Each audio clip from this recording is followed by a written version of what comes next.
ভারতের প্রথম প্রধানমন্ত্রী জওহরলাল নেহরুর একটি বহুল প্রচারিত উক্তি ছিল, by education I am an Englishman, by views an internationalist, by culture a Muslim and a Hindu only by accident of birth. মানেটা কি?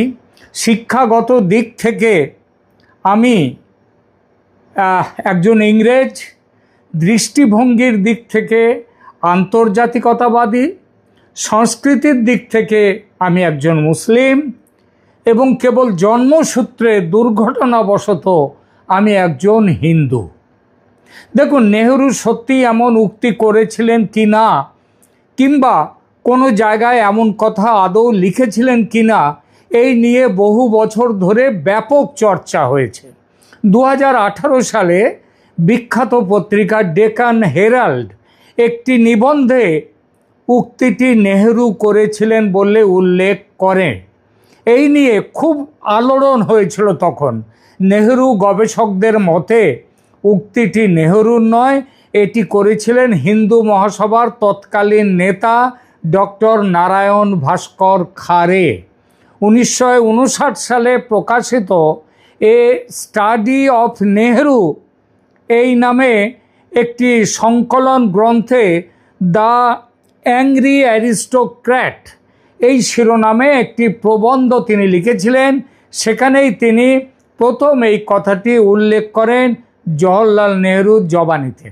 তবে উক্তিটি নেহরু সত্যি করেছিলেন নাকি তার রাজনৈতিক দর্শন নিয়ে সমালোচনা করতে গিয়ে হিন্দু মহাসভার নেতা এই মন্তব্য করেন, সেটা পাশ কাটিয়ে বলা যায় নেহরুর চরিত্র ও মানসিকতা দারুণ বাস্তবভাবে ফুটে উঠেছে এই উক্তিটির মধ্য দিয়ে।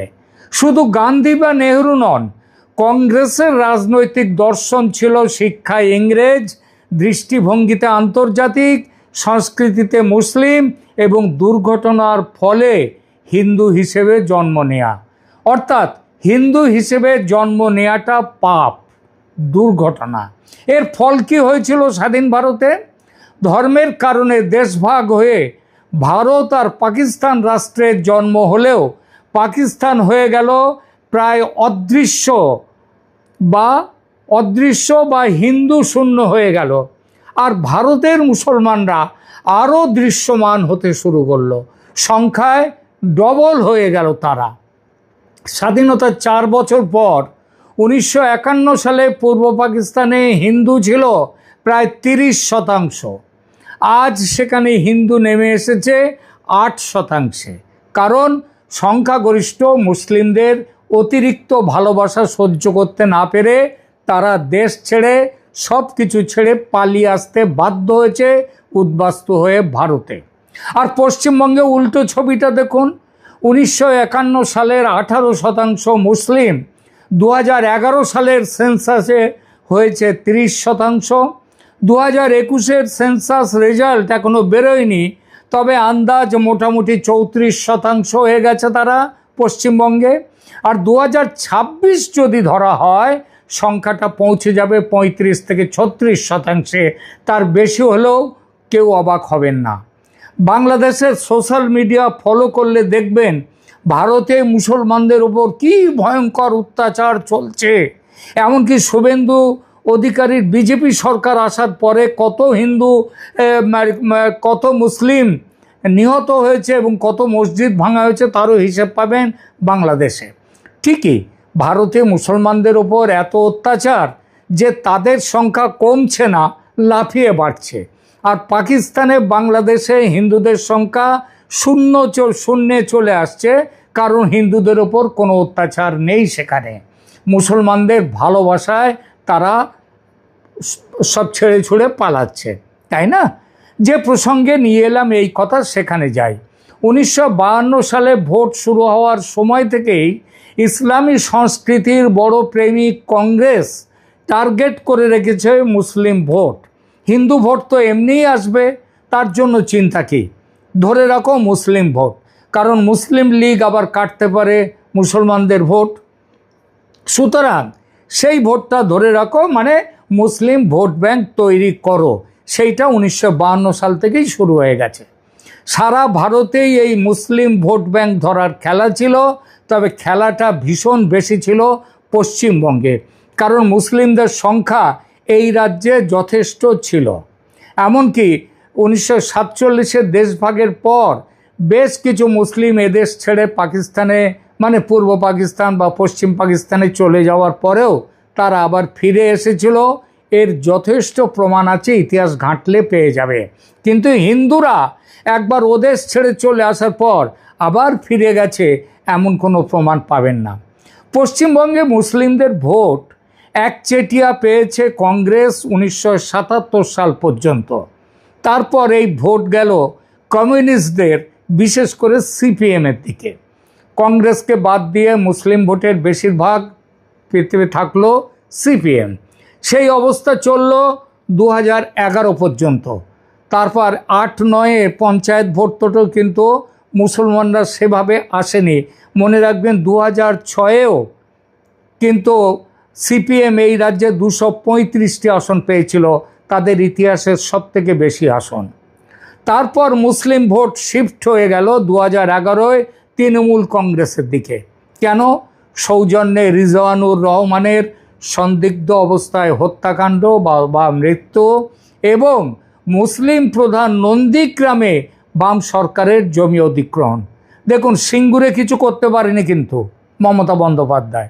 নন্দীগ্রাম ছিল বামফ্রন্টের, সিপিএমের, সেটাই হলো নেমেসিস তাদের, সেটাই সেখানেই পতন। গত 15 বছর মুসলমানরা তৃণমূলের পক্ষে। এরপর 26-এর নির্বাচনে ওই যে নিয়ম আছে না, every action has an equal and opposite reaction. Mamata বন্দ্যোপাধ্যায়ের অত্যন্ত মুসলিম প্রেম হিন্দুদেরকে একচেটায় মানে এক কাট্টা করে ফেললো, মেরুকরণ হয়ে গেল, পতন ঘটল তৃণমূল কংগ্রেসের।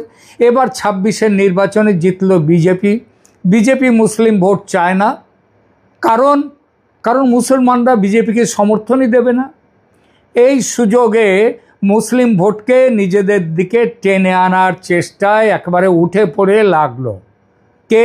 সিপিএম, বামেরা। নির্বাচনের আগে থেকেই মুসলমানদের সুনজরে আসার চেষ্টা করছে সিপিএম। একের পর এক তৃণমূলের পার্টি অফিস দখল করে নিচ্ছে সিপিএম।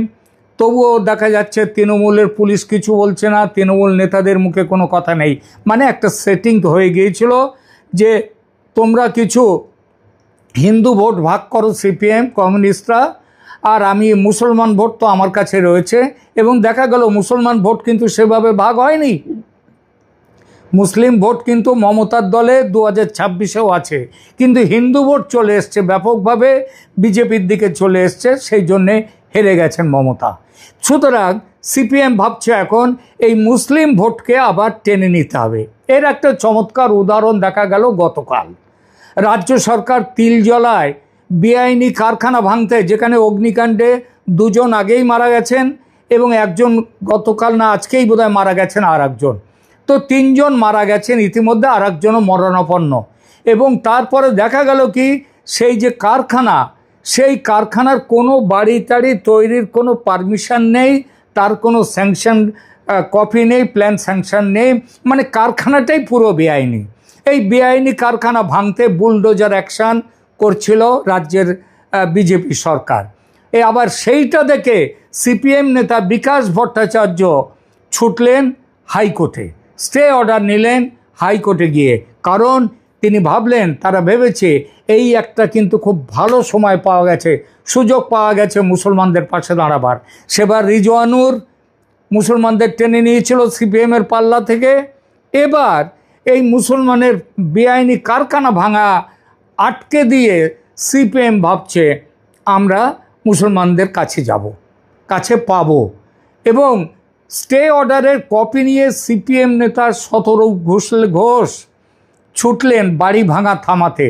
অথচ ওয়াকফ আন্দোলনে হিন্দু বাপ আর ছেলে হরগোবিন্দ দাস আর চন্দন দাসকে বাড়ি থেকে টেনে এনে প্রকাশ্যে খুন করলেও সিপিএম একটা কথা বলেনি।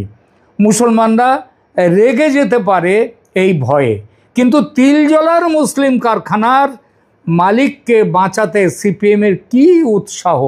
অর্ডারের কপি হাতে সিপিএমের তরুণ নেতা শতরূপ ঘোষ যে তীব্র গতিতে হাইকোর্ট থেকে তিলজলায় দৌড়ে এলেন, সেই স্পিড অলিম্পিকে যদি তিনি রাখতে পারেন, সোনা রূপো না হোক একটা ব্রোঞ্জ পদক নিশ্চিতভাবেই পাবেন তিনি।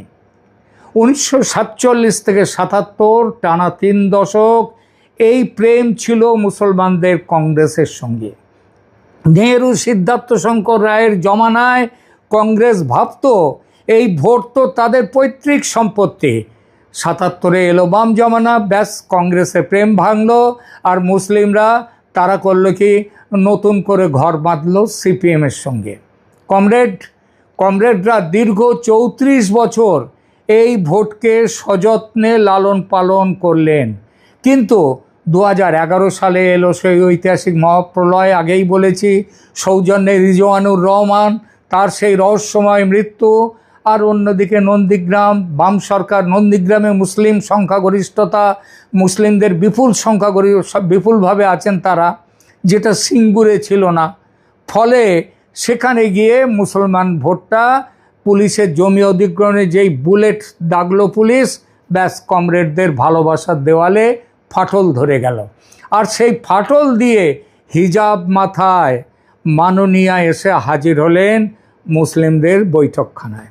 2011 থেকে 2025 প্রায় 1.5 দশক এই একচেটিয়া ভোট ব্যাংক তৃণমূলের আঁচলে বাঁধা রইল। কিন্তু আগেই বলেছি, 26-এর ঝড়ে সব ওলটপালট। তৃণমূলের জমি নড়বড়ে, তাকে এখন দেখাই যাচ্ছে না। তার যে যুবরাজ যে কোন জায়গায় এখন অধিরাজ করছেন কেউ বলতে পারে না। মমতা বন্দ্যোপাধ্যায় নানা রকমভাবে তিনি প্ল্যান প্রোগ্রাম করছেন। একদিন হাইকোর্টে গিয়েও উকিলের ড্রেস পরে এলেন, সেখানে ঘুরে এলেন। এখন উঠেছে এই কথা উঠেছে যে তিনি যে ওই যেমনভাবে ডক্টরেটটাও জাল ডিগ্রি, তেমনিভাবে নাকি আইন পাসটাও নাকি জাল ডিগ্রি। আর আইন পাসটা যদি জাল ডিগ্রি নাও হয়, তাহলেও তার ওখানে গিয়ে দাঁড়াবার কোনো অধিকার ছিল না সেদিন, কারণ বার কাউন্সিলে তার অ্যাক্টিভ মেম্বারশিপ নেই। সুতরাং এখন মমতা আবার দেখবেন কিছুদিন এই হাইকোর্টে যে ঘাটা খেলেন, এরপরে কিছুদিন আর চোর চোর স্লোগান যেমন শুনলেন, এরপরে কিছুদিন তিনি আর কোথাও যাবেন না। তিনি এখন একটু রেস্ট নেবেন।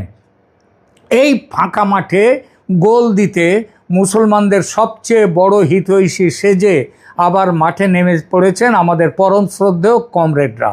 কাতর কণ্ঠে বলছে, আমরা তো তোমাদেরই লোক, ফিরে এসো ঘরে, ফিরে এসো। সেই কবিতা ছিল না, ফিরে এসো চাকা, তিনি হচ্ছেন সেই রকম ফিরে এসো ঘরে সিপিএমের মুসলিমদের দিকে। এই ফিরে আসার প্রেমের এক চমৎকার চোখ ধাঁধানো উদাহরণ দেখা গেল ওই যে গতকাল বললাম কলকাতার তিলজলায়। দেখুন, সেখানে তো সাধারণ বেআইনি নির্মাণ ভাঙা হবে, এটাই তো দস্তুর। তার আগে সেটা বলা হয়েছে, তারা কোনো কাগজপত্র দেখাতে পারেনি, সেই জন্য সরকার ভাঙতে গেছে, কড়া ব্যবস্থা নিতে হবে। কিন্তু সিপিএমের প্রেম দরদ উতলে উঠল, কারণ সেখানে তো সাধারণ মানুষ নেই, সেখানে আছেন কে? এক বিশেষ সম্প্রদায়ের কারখানা মালিক। খবর পাওয়া মাত্রই আলিমুদ্দিনের রেড অ্যালার্ট জারি হয়ে গেল, কমরেডদের কাছে নির্দেশ গেল, এই তো সুযোগ, ঝাঁপিয়ে পড়ো, মুসলমানদের জন্য জান লড়িয়ে দেওয়ার এটাই শ্রেষ্ঠ সময়। রিজওয়ানুর কাণ্ডে একটা বাজে বলে আউট হয়ে গেছি, এবার সেকেন্ড ইনিংস খেলার সুযোগ পেয়েছি। এই সেকেন্ড ইনিংস খেলা সহজে আউট হলে চলবে না। যেই ভাবা সেই কাজ। হাইকোর্টের বাঘা আইনজীবী সিপিএম নেতা বিকাশ ভট্টাচার্য মশাই তিনি করলেন কি, আলোর গতিকে হার মানিয়ে ছুটলেন আদালতের এজলাসে। হুজুর, সর্বনাশ হয়ে গেল, তিলজলায় বেআইনি কারখানা ভেঙে গুড়িয়ে দিচ্ছে, গরিব কারখানা মালিকের পেটে লাথি মারছে। অবশ্য সেই গরিবের কারখানার লাইসেন্স আছে কি না তা জানার সময় কমরেডদের নেই, থাকলেও কিছু সময় তো চোখ বুজে থাকতেই হয়, তাই না? আদালত থেকে তড়িঘড়ি স্টে অর্ডার নেওয়া হলো, কিন্তু শুধু স্টার অর্ডার নিলেই তো হবে না, সেটা যদি আদালত আবার সেখানে পাঠিয়ে দিতে সময় লাগে, ততক্ষণে তো বাড়ি ভাঙা শেষ হয়ে যাবে বুলডোজারে। অতএব ছুটে এলেন আমাদের যুবনেতা, টেলিভিশনের টকশোর নয়নমণি কমরেড শতরূপ ঘোষ, হাতে আদালতের অর্ডারের কপি, চোখে মুখে বিপ্লবের আগুন, আর পায়ে যেন হুসেন বোল্টের গতি, সেই অলিম্পিয়ান। শতরূপবাবু এমন অলিম্পিক স্প্রিন্ট দিলেন যে তিল জ্বলার বুলডোজারের চাকা থেমে গেল। তিনি বডি বিল্ডারের মতো বুলডোজারের সামনে গিয়ে দাঁড়িয়ে বললেন, খবরদার হাত দেবে না, আমরা থাকতে গরিব মুসলিম কারখানা মালিকের একখানা ইটও ভাঙতে দেব না। আহা, কি ত্যাগ, কি ধর্মনিরপেক্ষতা! মার্কস লেনিন ওপর থেকে দেখে নিশ্চয়ই চোখ মুছছেন আর ভাবছেন, আমরা তো সর্বহারাদের কথা বলেছিলাম, আর এরা তো দেখছি বেআইনি কারখানাওয়ালা মালিকদের কথার জন্যে সব কথা বলছে, অলিম্পিকের বেগে ছুটছে। এবারে আসুন মুদ্রার একটা উল্টোপিঠ, যার কথা এর আগে বলেছি। এই পশ্চিমবঙ্গে কিছুদিন আগেই ঘটে গেছে এক মর্মান্তিক ঘটনা। ওয়াকফ সম্পত্তি আন্দোলনের নামে প্রকাশ্য দিবালোকে বাড়ি থেকে টেনে বের করে খুন করা হলো দুজনকে, হরগোবিন্দ দাস আর তার ছেলে চন্দন দাসকে। বাবা আর ছেলেকে নৃশংসভাবে পিটিয়ে মেরে ফেলা হলো। তাদের অপরাধ ছিল তারা সংখ্যালঘু তো দূরস্থ, এই বাংলায় তাদের কোনো ভোট ব্যাংক ভ্যালু নেই, আর ভোট ব্যাংক ভ্যালু নেই বলে তাদের বাঁচাবার কেউ নেই, তাদের হয়ে কথা বলার কেউ নেই। এখন প্রশ্ন হলো, তিল জ্বলার জন্য যে কমরেড শতরূপ ঘোষের পায়ে অত ভয়ঙ্কর গতিতে অলিম্পিয়ানের গতি, হরগোবিন্দ আর চন্দনের খুনের পর তার পা দুটো কি প্যারালাইজড হয়ে গিয়েছিল? যে বিকাশবাবু তিল জ্বলার বেআইনি ইট বাঁচাতে হাইকোর্টে গিয়ে গলা ফাটালেন, তিনি কি হরগোবিন্দ দাসের বিধবা স্ত্রীর কান্না শুনতে পাননি? তারা কি হাইকোর্টে গিয়ে এই জোড়া হত্যাকাণ্ডের বিরুদ্ধে একটা সিবিআই তদন্তের আর্জি জানাতে পারতেন না? কিংবা একটা প্রেস রিলিজ কি তারা দিয়েছিলেন? না। এবার খুব হিসেব করে ব্যাট চালাতে হবে, হিসেব করে ব্যাট চালাতে হবে, আউট হওয়া চলবে না। শোনা যায় হরগোবিন্দ এবং চন্দন নাকি সিপিএমের সমর্থক ছিলেন। কেতাবি ভাষায় যাকে বলা হয় কমরেড, বর্তমানে কিনা জানি না, তবে সেই আমলে তো আগের আমলে ছিল। দুজন কমরেড খুন হলেন, চোখের জল না ফেলুন, একটা অমর রহে, কিংবা কমরেড তোমায় আমরা ভুলছি না, ভুলবো না, এইসব স্লোগান উঠবে না? এইসব স্লোগান কি ওই বলিভিয়া, ওই কিউবা, সেখানকার কমরেডদের কারোর যদি মশার কামড়ে মৃত্যু হয়, তার জন্যে বলবেন সখায় তোমায় আমরা ভুলছি না, ভুলবো না? না মশাই, না। এদের সবাই জ্ঞান পাপী। আসল কথা হচ্ছে আউট হলে চলবে না, খুব ধরে খেলতে হবে। শোনা যাচ্ছে এই খেলায়, তিল জ্বলার খেলায়, মুসলিম মহল্লায় লাল ফ্ল্যাগ দেখা দিতে শুরু করেছে। মানে বার্তা পরিষ্কার, মোগাম্বো খুশ হওয়া। আর এই খুশি দীর্ঘস্থায়ী করতে শুনতে পাচ্ছি সিপিআইএম দল নাকি দলের নামটা অন্তত সাধারণ মানুষ যাতে বোঝে তার জন্যে দলের নামটা পাল্টাবার কথা ভাবছেন। দলের নাম পাল্টাবার পরেও সিপিআইএম থাকবে, তবে তার পুরো নাম হবে কমিউনিস্ট পার্টি অফ ইন্ডিয়া। বন্ধনীর মধ্যে মার্কসিস্ট নয়, লেখা থাকবে মুসলিমস, মানে communist party of India Muslims. ধন্যবাদ।